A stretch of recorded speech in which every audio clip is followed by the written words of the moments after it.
pessoal, eu tenho aqui para produzir a terceira parte da oficina de podcast.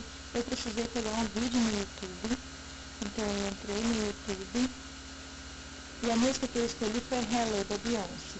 Então eu digitei aqui na busca Hello, e ele trouxe para mim o vídeo.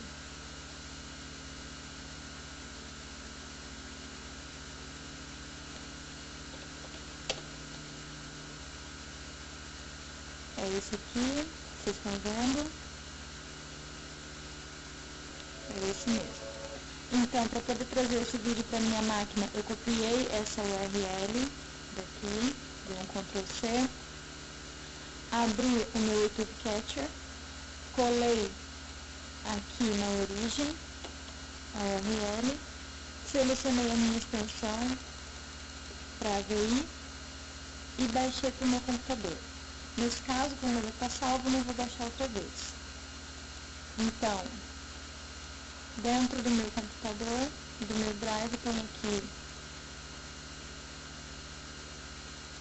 o vídeo e o Media Player vai executar.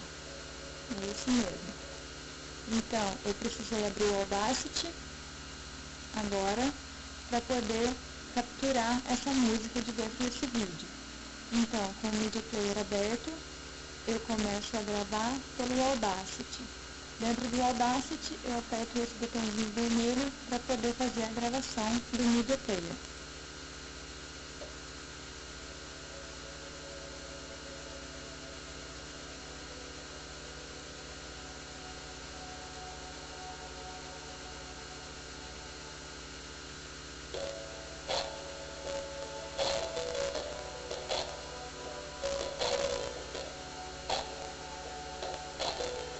Pronto, era só a introdução que eu queria. Eu posso fechar o Media Player e eu tenho aqui que parar a gravação no Audacity. Então, eu tenho uma introdução, um início aqui que eu posso retirar. Dentro do Audacity eu preciso cortar os espaços que sobraram. Vamos reproduzir para ver.